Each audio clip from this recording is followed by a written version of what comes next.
I drove through the familiar street, the golden sunset spilling long shadows over the low, squat rooftops. The old delivery truck creaked and groaned every time I pressed the gas, as if it were as exhausted as I was. The last package of the day sat haphazardly on the passenger seat, a small box wrapped in brown paper, its address scribbled in handwriting that looked like a child's. I glanced at it, then at the clock. 6:30 p.m. Mom had texted me 3 times, her tone as usual. "Jacob, come home for dinner tonight. Don't keep me waiting." Not a single word asking if I was tired or busy. Just a command, as if I were a cog in the monotonous schedule she'd already mapped out. My name is Jacob, 28 years old, a delivery driver for a small logistics company in Portland. The job isn't bad, but it's hardly something to boast about. Every day I leave home before the sun rises, crisscrossing the city, delivering packages to every corner and alley, and returning home when the sky is pitch black. The pay is enough to get by, enough to rent a small room on the outskirts of town and occasionally send a little money back to my parents. But in my family's eyes, I'm nothing. Not because I've done anything wrong, but because I'm not Jason. Jason, my younger brother, 3 years my junior, is the pride of the family. He has a dazzling smile, the kind that makes people trust him at first glance.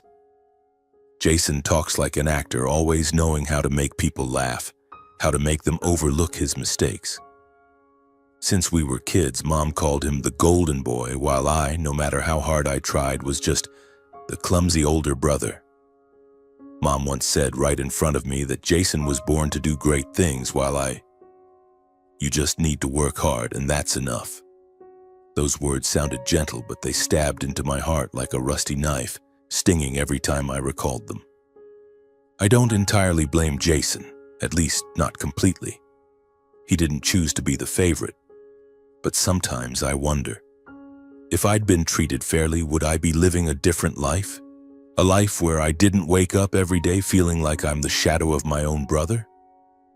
Today is Friday, the day Mom always insists I come home for dinner. Family needs to gather, she says, but I know that gathering is never about me. It's Jason's stage where he talks about his grand plans, his startup projects that I never fully understand. I just sit there, eating cold rice, nodding when Mom asks me something and trying not to notice when Dad brags about Jason to the neighbors over the phone.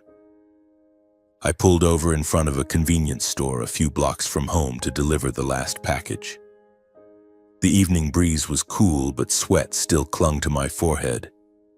The recipient was a middle-aged woman with bright red dyed hair, who thanked me with a weary smile. "You work hard, don't you?"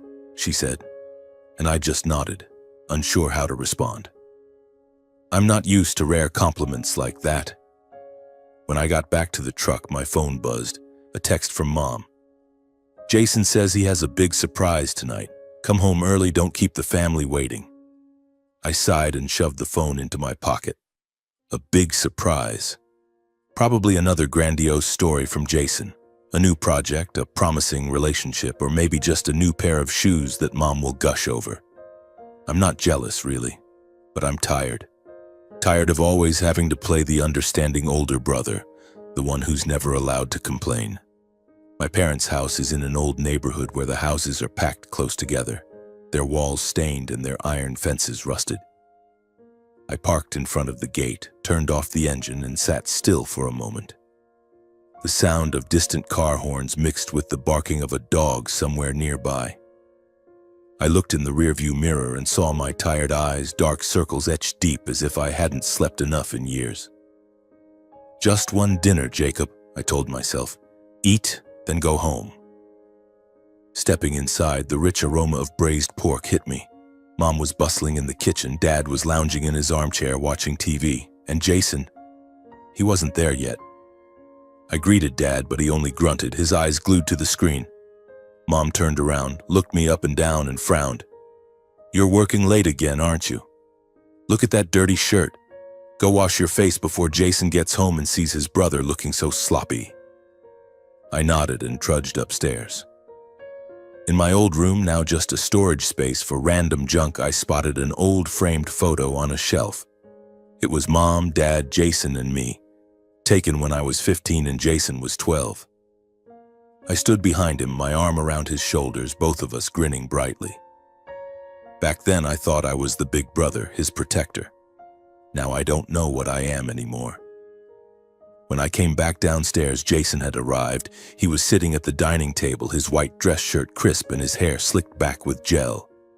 "Yo, big bro," he called out, flashing a wide grin. "Long time no see. You doing okay?" I nodded and sat across from him. Jason always called me big bro in that joking tone, as if I were a side character in his story. Dinner began. Mom brought out the braised pork and placed it right in front of Jason. "Your favorite, right?" she asked, her voice soft like she was talking to a child. Jason nodded and launched into his big project. Some crypto startup sounding impressive, but I didn't understand much beyond the buzzwords he threw around. Blockchain, investment, the future. Dad nodded along, his eyes lighting up. "This kid's got vision," he said, then turned to me. "What about you, Jacob? Delivery job still going okay?" "It's fine," I replied curtly. I didn't want to elaborate.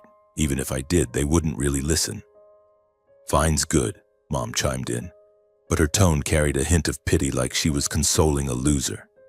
"Just keep working hard and things will be okay."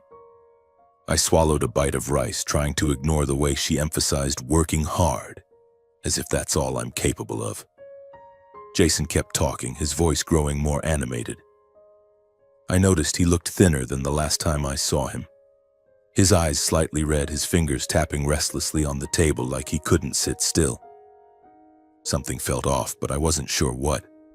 Then, as Mom was praising Jason's business talent, his phone buzzed. He glanced at the screen, his face tightening for a split second, then stood up. "Gotta take this call," he said, disappearing into the backyard. I watched him go, a sense of unease creeping in. Jason had been getting calls like this a lot lately. Always secretive, always brief, always followed by a forced smile when he returned. The last time I'd seen him in the backyard talking about goods and payments. When I asked, he brushed it off with a laugh, saying it was just business. But this time I noticed Mom watching him too. Her brows slightly furrowed, though she quickly turned to me and changed the subject. "Jacob, have you sent money home this week?" she asked, her tone as casual as if she were asking about the weather.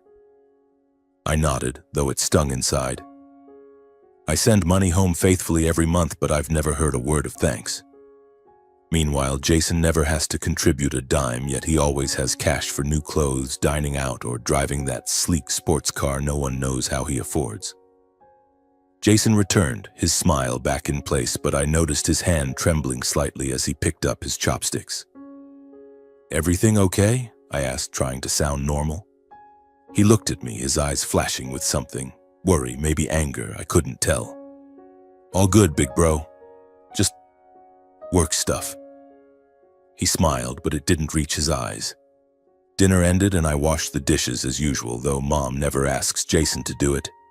As I dried my hands preparing to leave, Jason pulled me aside into a corner of the room. "Hey, you free tomorrow?" he asked, his voice low. "What's up?" I replied, a bit surprised. He hesitated, then shrugged. "Nothing big, just... Could you help me deliver something? It's small, won't take long." I looked at him, that uneasy feeling rising again. "Deliver what?" I asked. He grinned and clapped my shoulder. "Just a package, don't worry, I'll explain tomorrow." He walked off before I could press further, leaving me standing there with a bad feeling I couldn't shake. That night, lying on the single bed in my cramped rented room, I couldn't sleep. Images of Jason with stacks of cash, those secretive phone calls, kept swirling in my head. I told myself I was overthinking, that he was just a spoiled little brother, not a criminal. But deep down, I knew something wasn't right. And I was afraid, not for Jason, but for myself. Because I knew if something went wrong, I'd be the one left holding the bag. The next morning, I woke to the shrill buzz of my alarm clock, like a trapped insect screaming for release. 5:30 a.m., the sky still pitch black. My cramped rented room reeked of stale coffee and the damp mustiness of stained walls. I lay still for a moment, trying to recall last night's dream, but all I could see was Jason. His forced smile, his evasive eyes, his words from last night, "Deliver something," lingered in my mind like a discordant note that refused to fade. I shook my head, telling myself I was overthinking. Jason might be a spoiled brat, but he wouldn't get involved in anything too bad, would he? I threw on an old t-shirt, grabbed my baseball cap, and headed out to the truck. Another day, another loop. But today, I felt heavier than usual. Something was off, like hearing a strange noise in the house in the dead of night. While eating breakfast, I texted Jason a short message. "What's that package? I'm busy today." No reply. I shoved the phone into my pocket, started the truck, and got to work. The day passed in a blur of honking horns, gasoline fumes, and dusty streets. I delivered package after package, trying not to think about Jason. But every time my phone buzzed, I flinched, hoping it was him, only to see messages from the company or Mom, reminding me to come home for dinner tonight. "Jason has something important to discuss," she wrote, always Jason. I sighed, wondering if there'd ever be a day when my family talked about me, even just once. By the afternoon, Jason finally texted back, "Big bro, swing by the house at 6 p.m. It's just a small package. Just help me deliver it, thanks." I frowned, my thumb hovering over the screen, tempted to ask more, but I let it go. Maybe it was just something for his project. I didn't want to argue or hear Mom scold me for being jealous of my little brother. "All right," I replied, then pocketed the phone. As the sunset fell, I drove toward my parents' house. The familiar street now felt strange, like it was hiding a secret. I parked at the end of the alley, checking the truck's cargo area out of habit. Everything was as usual. A few leftover boxes, a toolbox, and a half-empty water bottle. I closed the hatch, locked the truck, and walked inside. The smell of beef stew wafted from the kitchen, mingling with Mom's muttering about Jason being late again. Dad was in his armchair, flipping through a newspaper, but I knew he wasn't really reading. He just wanted to look busy to avoid talking to me. "Jacob, you're here?" Mom called from the kitchen, her voice cheerful but tinged with something forced. "Go wash your face. Jason will be back soon and we'll eat." A little later, Jason showed up. He was wearing a black hoodie, a departure from his usual polished look. His eyes were bloodshot, like he'd been up for nights on end. "Yo, big bro," he called, but his voice lacked its usual confidence. I sat down, studying him. "Where's the package?" I asked, keeping my tone neutral. He blinked, then grinned. "Oh, I'll give it to you after dinner. No rush." Dinner began, but the atmosphere was heavier than usual. Mom kept asking Jason about his crypto project, but he answered vaguely, his eyes glued to his phone. Dad stayed silent, nodding only when Mom praised Jason.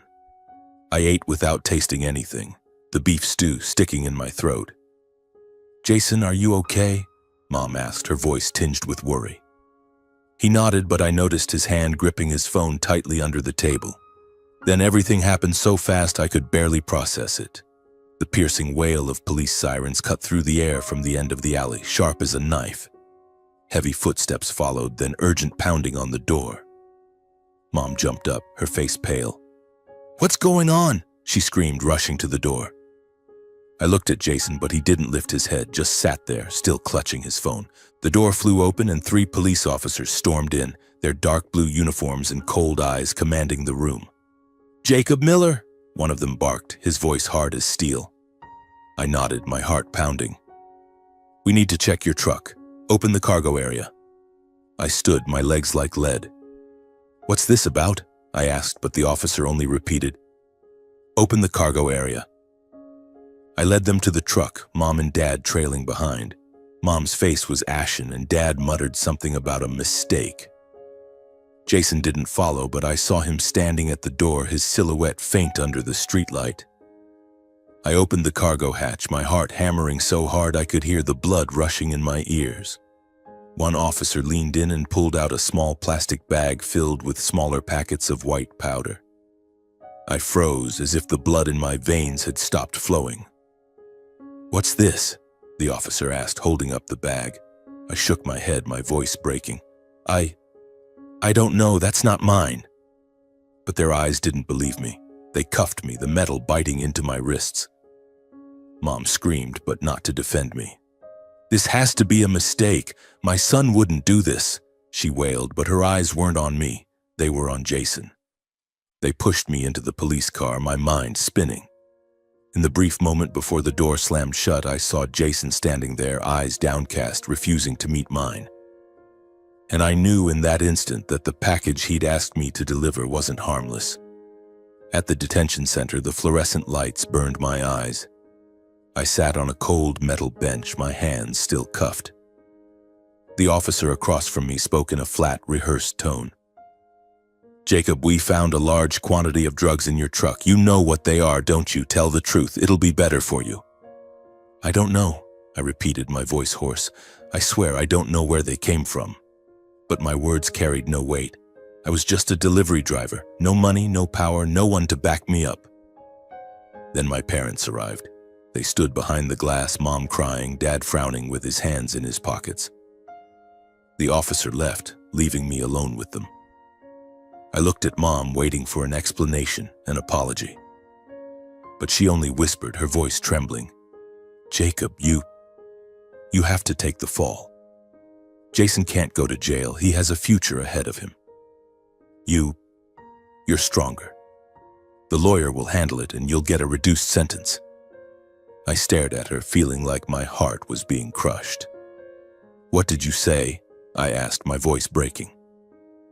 Dad cut in, his tone firm. "Listen to your mother. This is for the family. Jason wouldn't survive it. You can." I looked at them, the people I called my parents, but now they felt like strangers. No apology, no explanation. They just wanted me to take the blame. I thought of Jason, of his eyes last night, the stacks of cash, the secretive calls. And then it hit me. This wasn't an accident. It was a setup, and I was the pawn. "I'm not pleading guilty," I said, my voice calm in a way that surprised even me. Mom froze, then burst into tears. "Jacob, you can't do this. Do you want to destroy this family?" I didn't answer. For the first time in my life, I looked at them and felt no need to please them anymore. The next morning, I was taken to the courtroom at the Multnomah County Courthouse in Portland. The air inside was frigid, despite the July heat scorching the world outside. I sat on the defendant's bench, my worn-out sneakers scraping against the polished wooden floor, my hands still numb from the cuffs I'd worn since last night. In front of me was Howard, the court-appointed lawyer, a middle-aged man with disheveled hair and glasses slipping down his nose, flipping through a stack of papers as if he knew nothing about my case. He'd met me for exactly 15 minutes before the hearing began, his voice flat and rehearsed. "Jacob, you should plead guilty. The evidence is clear. Plead guilty, and you'll get a lighter sentence." I shook my head, trying to explain that the drugs in my truck weren't mine, that I'd been set up, but Howard just shrugged. "You say that, but the jury won't care," he said, then turned away, his eyes glued to his phone. I looked out at the public seating, hoping to see Mom or Dad. But only Jason was there, sitting in the far corner, head bowed, hands clasped tightly as if hiding something. He didn't look at me, not once. My parents didn't show up. I pictured them at home in the familiar kitchen, still tinged with the smell of BBQ, probably comforting each other that everything will be fine. But fine for who? Certainly not for me. The prosecutor, a petite woman with a voice sharp as a blade, stood up. She called me Jacob Miller, 28 years old, delivery driver, but the way she said it made me sound like a seasoned criminal. "The defendant used his job to conceal drug trafficking activities," she declared, holding up the bag of white powder, the damning evidence, before the jury. I wanted to scream that it wasn't mine, that I had no idea where it came from, but Howard put a hand on my shoulder and whispered, "Don't do anything stupid." I clenched my jaw, a wave of helplessness crashing over me. The trial dragged on for 3 days, but to me it felt like an endless nightmare. Howard did little beyond sitting quietly, occasionally jotting a few notes. The prosecutor, meanwhile, was relentless, presenting photos of my truck, the bag of drugs, and my delivery records as if they proved I ran a sophisticated criminal network. The defendant had the opportunity, the means, and the motive, she said, her voice icy. Motive? I was just a driver, working from dawn to dusk, sending money home to my parents, dreaming of a small coffee shop. What motive could I possibly have? I testified that I knew nothing about the drugs, that someone had set me up. But when the prosecutor asked who, I fell silent. I thought of Jason, his evasive eyes that night, my mother's whispered words. Jason wouldn't survive it. I wanted to point at him, to say my own brother had put me here, but I couldn't. Not because I wanted to protect him, but because I knew, even if I spoke, no one would believe me. I was just Jacob, the clumsy older brother, the one my family never took seriously. On the final day of the trial, the judge, a silver-haired man with a stern face, delivered the verdict. Jacob Miller, you are sentenced to 2 years in prison for possession of a controlled substance with intent to distribute. The gavel struck the bench like a guillotine. I stood frozen, my mind blank. Jason was still there in the back row, but he didn't look up. As I was led away, I turned, hoping to catch his eye, hoping for a hint of remorse. But he just stood and left the courtroom, his figure disappearing behind the heavy wooden door. The iron door slammed shut, the clang of metal echoing like a hammer blow. I stood in the middle of a cold cell, the flickering fluorescent light casting shadows on the gray concrete walls. The stench of mildew and stale sweat hit me, making my stomach churn. My hands, still numb from the cuffs, hung limp as I sat on the edge of the bed, a thin mattress on a steel frame, hard as stone. This was Multnomah County Jail, Portland, Oregon. My new home for the next 2 years. Me, Jacob Miller, 28 years old, delivery driver, now a convicted felon for drug possession with intent to distribute. A crime I had nothing to do with. Prison was a world utterly alien to me. The first days were a nightmare. I didn't know how to survive here. My fellow inmates eyed me like fresh prey, their gazes half curious, half threatening. A burly guy with tattoos covering his arms always stood in the corner of the yard, watching me as if deciding whether to start trouble. I kept to myself, avoiding eye contact, never lingering on anyone too long. But every night, lying on that hard mattress, I couldn't sleep. Images of Mom crying, Dad's silence, and Jason's bowed head played on a loop, like a movie I couldn't stop. I asked myself what I'd done wrong. I'd worked hard, sent money home, tried to be a good brother. So why was I here while Jason was free, probably still eating dinner with Mom and Dad, spinning tales about his grand crypto projects? The first week I barely spoke to anyone. I ate the bland trays of food, dry bread, stewed beans, and some nameless sauce, then retreated to my cell, curling up in the dark. I thought about my dream of opening a coffee shop, a small place filled with the warm aroma of roasted beans where I could be myself, not Jason's shadow. But that dream now felt as fanciful as a fairy tale. I had nothing. No money, no family, no future. Then one day during yard time, I met Carl. He was about 50 with salt and pepper hair and deep-set eyes, a scar running across his left cheek. Carl sat alone on a concrete bench reading a tattered book, looking like he didn't belong here. I hadn't planned to talk, but he looked at me, squinted, and said, "You're not a drug dealer, are you?" I flinched, unsure how to respond. "How do you know?" I asked, my voice raspy from days of silence. Carl smiled, a tired but sharp smile. "I used to be an accountant for a crew in Seattle. I know how to read people. You've got the look of someone who got screwed over." He closed his book and handed it to me. It was a basic law book, its cover worn and torn, but filled with handwritten notes. "Read it," Carl said. "If you want to get out of here and do something, you've got to learn how to play their game." I took the book, unsure if I should trust him. But that night, in the dim light of my cell, I opened it. The yellowed pages detailed cases, criminal law, and how the justice system worked. I read line by line, word by word, as if it were the only way to stay sane. I didn't understand everything, but each night I read a little more, jotting down notes when I could. Carl became my reluctant mentor. He didn't just teach me about law. He taught me about tracing money, something he'd done for his old crew. "Money always leaves a trail," he said, pointing to a page of notes on money laundering. "If someone sets you up, they can't hide forever." I started thinking about Jason, the stacks of cash I'd seen him with, the late-night calls, the sports car he drove despite having no steady job. I remembered his averted gaze when the police showed up, the way he'd bowed his head as if he knew what was coming. And then I recalled Mom's words. Jason wouldn't survive it. A piece of the puzzle began to form, but it was too painful to accept. My family hadn't just abandoned me. They were complicit. The more I read, the more a small spark of determination flickered inside me. Not anger, but resolve. If I had to be here, I wouldn't drown in despair. I got access to the prison library, borrowing books on law, accounting, and old articles about drug cases. I took meticulous notes day after day, night after night, on scraps of paper Carl gave me. I learned to analyze financial transactions, to spot holes in business records. Carl watched me, sometimes nodding, sometimes smiling. "You've got potential, Jacob," he said, "but be careful. The law is a double-edged sword." By the third month, I started keeping a journal, not to vent, but to record everything I remembered about Jason. The late-night calls, the secret meetings in the backyard, the crypto project he bragged about. I didn't know what I'd do with these notes, but they made me feel like I still had some control, however small. One day, a letter arrived.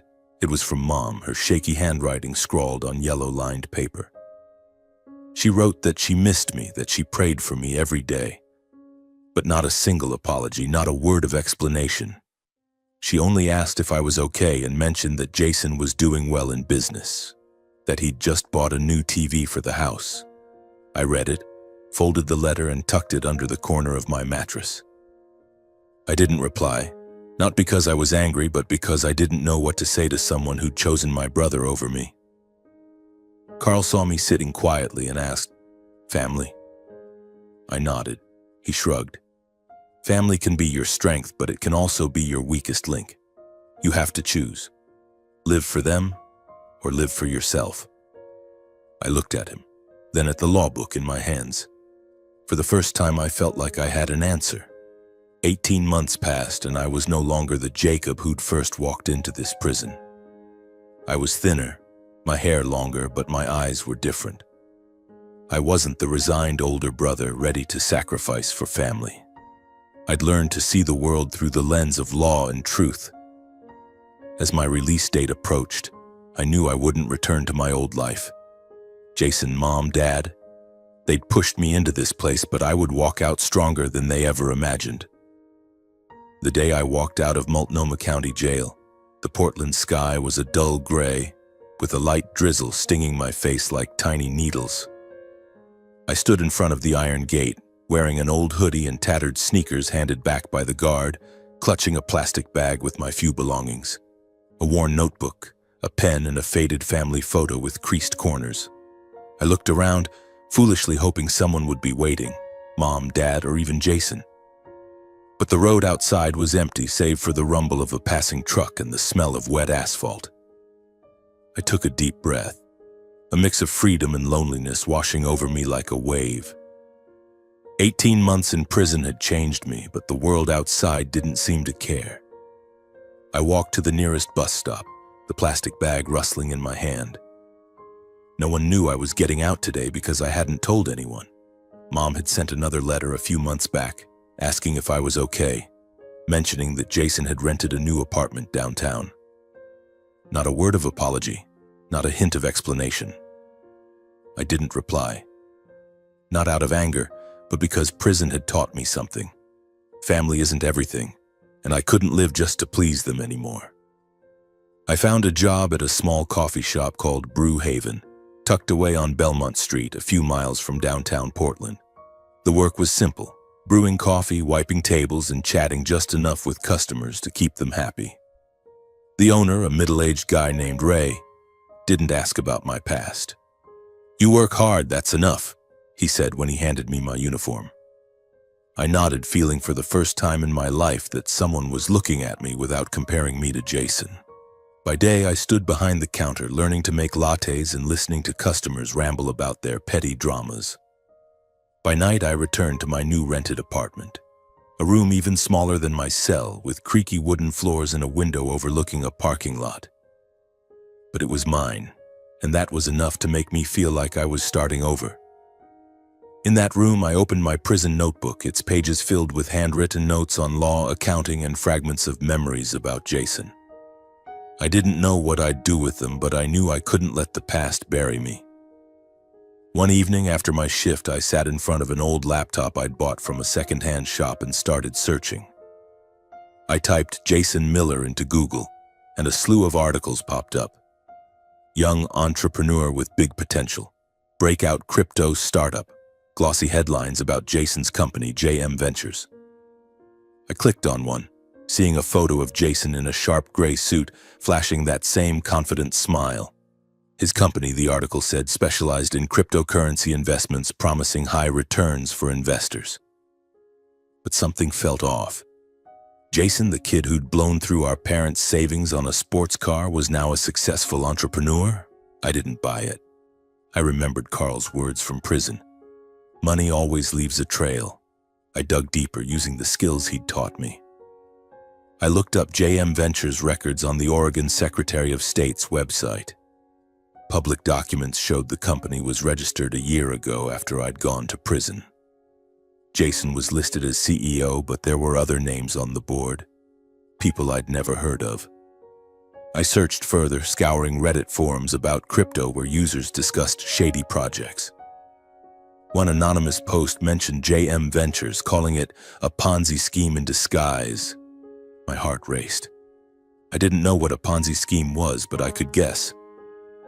I wrote down everything: the company's name, registration date, and forum comments.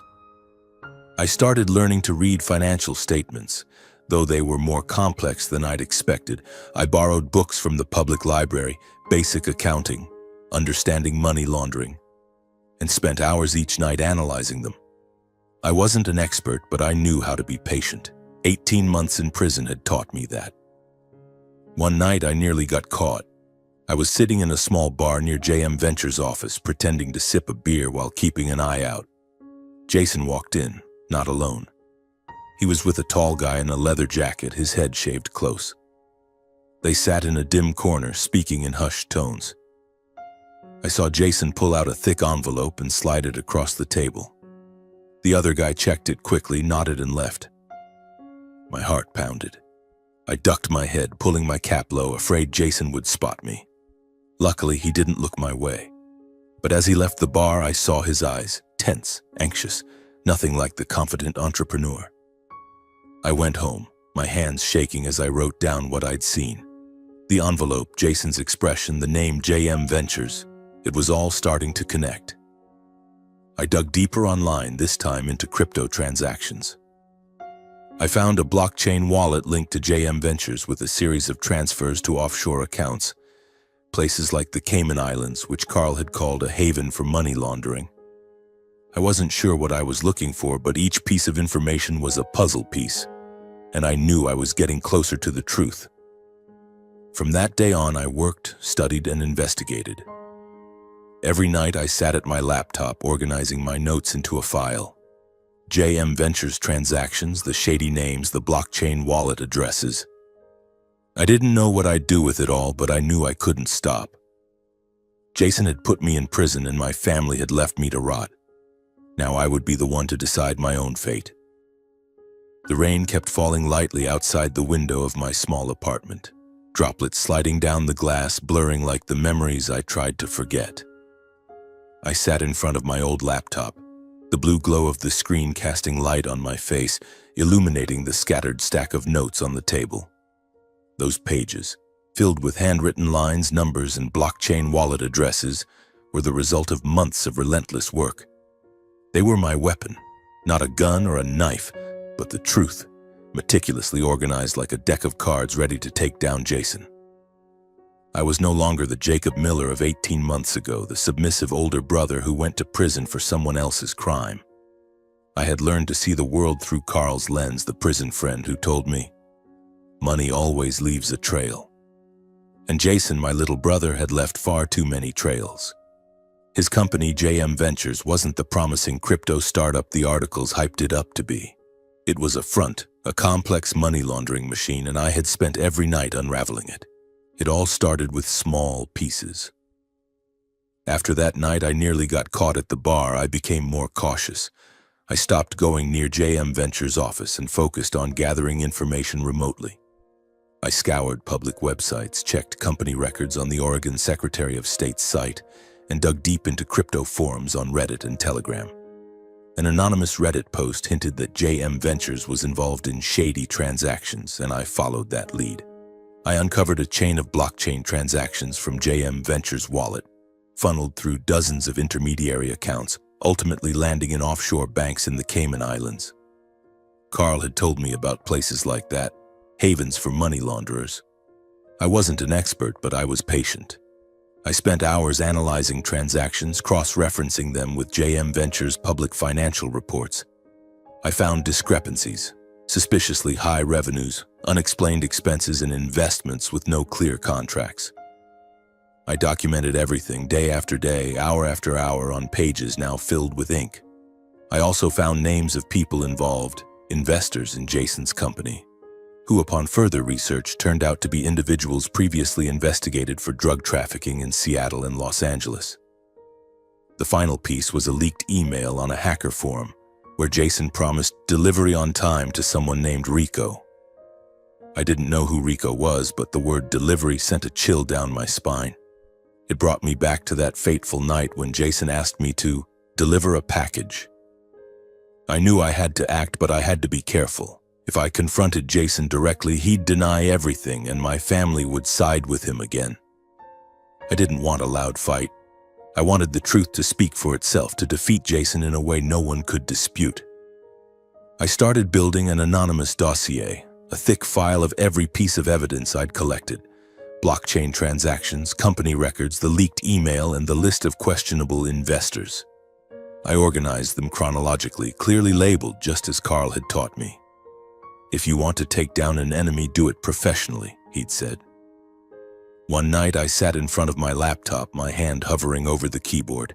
I had found the email addresses for the IRS, the DEA, and the local prosecutor's office in Portland. I wrote an anonymous letter, short but clear. I have evidence of money laundering and drug trafficking activities related to JM Ventures, a company in Portland. Please review the attached documents. I attached a PDF of the entire dossier, double-checking every page to ensure I left no trace of myself.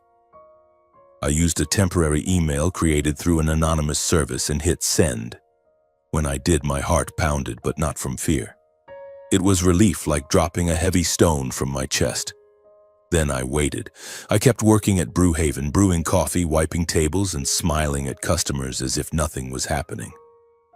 But every day I checked the news, scouring local papers and crypto forums. A month passed, then two. I started to think my dossier had been ignored, that Jason was too clever to get caught. But then one morning, as I was making a latte for a customer, my phone buzzed with a news alert about JM Ventures. I opened my laptop, searching for more, and there it was on the front page of the Oregonian. Startup JM Ventures under investigation for suspected money laundering. The article said the IRS and DEA had frozen the company's accounts and Jason Miller, the CEO, was being questioned. I read it over and over, feeling like my heart had stopped. It had begun. Within days, everything crumbled like a sandcastle. Jason was arrested at his office, images of him in handcuffs, face pale, flashing across the evening news. JM Ventures investors sued the company, demanding their money back. Rumors spread like wildfire on crypto forums, calling JM Ventures Portland's biggest scam. I sat in my apartment watching the news and felt a strange calm, not gloating satisfaction, but the sense that justice had been served. A week later, I read that Jason had been charged with money laundering and second-degree drug trafficking, facing up to 15 years in prison.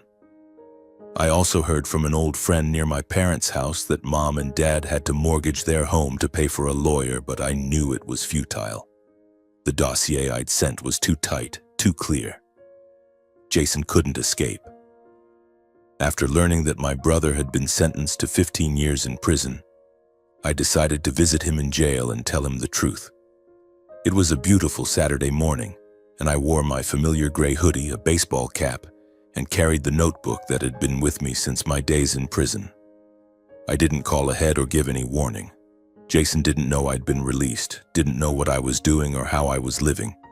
He'd never asked, never cared. His indifference didn't surprise me, but it still stung, like an old wound that hadn't healed. At the prison gate, I filled out the visitor form as family. The guard recognized me. He asked how I was doing before leading me down a long hallway. The familiar smell of mildew, metal, and despair hit me, bringing back memories of the months I'd spent locked up here. I was taken to the visitation room, a small space divided by thick glass. I sat down, staring through the pane, waiting. My heart pounded, but not out of fear. I was ready. Jason walked in wearing an orange prison jumpsuit, much thinner than the last time I saw him. His hair was disheveled, his eyes sunken, his face pale and lifeless. When he saw me, his eyes widened in shock. "Jacob," he whispered through the microphone, his voice hoarse. You're out? Why are you here?" I looked at him, not answering right away. Jason sat down, his hands clasped tightly on the table, his eyes flickering between confusion and anxiety. "I've been out for 3 months," I said, my voice calm. "But you didn't know, did you? You didn't ask, didn't care. Just like Mom and Dad." Jason lowered his head, his lips pressed tight. I continued, my voice steady. "I'm not here to forgive you. I'm here so you know the truth. I'm the one who sent the dossier to the IRS and DEA. I found everything. JM Ventures, the dirty money, Rico, all of it. I put you here." Jason looked up, his face ashen. "You, what?" he stammered, as if he couldn't believe it. "Why, Jacob, I'm your brother." I gave a dry laugh, feeling like my heart was being squeezed. "Brother?" I repeated. "You let me rot in prison for 2 years for your crime. You didn't call, didn't write, didn't once ask how I was. Did you think I'd always be the pushover big brother?" Jason broke down crying, but I felt no pity. "I didn't want this," he said, his voice trembling. "They forced me, Jacob. The people I worked with. They said if I didn't throw the police off, they'd kill me. Mom and Dad said you'd be fine, that you were stronger." "Stronger," I cut him off, my voice sharp as a blade. "That's their excuse and yours. But the truth is, you chose yourself and they chose you. I had to pick myself up." I paused, looking straight into his eyes. "Now you have to pay, Jason. Not because of me, but because of what you did." Jason bowed his head, sobbing. I stood up, saying nothing more. "Take care of yourself," I said, then walked out of the room. His cries echoed behind the glass, but I didn't look back. I'd given him a chance and he'd abandoned me. Now it was time to let go. A few days later, I drove to the old neighborhood where my parents' house once felt like the center of my world. Now it looked worn, its paint peeling, the iron fence rusted. I didn't call or warn them. They didn't know I was out of prison, didn't know what I was doing. Their silence, no calls, no letters in 18 months, was proof enough. I knocked on the door, my heart pounding, not from fear, but because I knew this was the last time I'd face them. Mom opened the door, her hair grayer than I remembered, her face etched with worry lines. She froze when she saw me, her hand trembling on the doorknob. "Jacob," she whispered, as if seeing a ghost. What are you doing here? You're out?" Dad appeared behind her, his eyes tired, his hair now fully white. "Jacob," he said, his voice low. "Why didn't you say anything?" I looked at them, the two people who once meant everything to me, now as distant as strangers. "I've been out for 3 months," I said calmly. "But you didn't know because you didn't ask. You didn't care, did you? Only Jason mattered." Mom burst into tears, but I didn't waver. "Jacob, I'm sorry," she said, her voice breaking. But Jason, he's in despair. He's been sentenced to 15 years. You're smart, you educational, you know the law. Can you help him? Dad nodded, his eyes pleading. You're his brother, Jacob. Family helps each other. I shook my head, feeling a weight lift off my shoulders. I used to be his brother, I said. But when you chose him over me, when you let me go to prison for his crime, I learned to live for myself. I paused, looking them in the eyes. And you know what? I'm the one who put Jason in prison. I found everything, the dirty money, the transactions, all of it. I sent the evidence to the IRS and DEA. I did it for justice. Mom collapsed into a chair, hands covering her face, sobbing. Dad stood frozen, his eyes misty as if he couldn't believe it. How could you? He whispered. He's your brother. I gave a dry laugh, my voice steady. I stopped being his brother and your son the day you let me take the fall for him. I turned and walked out. Mom called after me, her voice desperate. Jacob, come back. But I didn't stop. I stepped into the street, the rare Portland sunlight filtering through the trees, the breeze carrying the scent of dry leaves and coming rain. I didn't look back, didn't think of Jason, Mom, or Dad. I just kept walking, clutching my notebook filled with plans for my own coffee shop. A faint smile on my lips. Justice had been served, and this time I wrote the ending.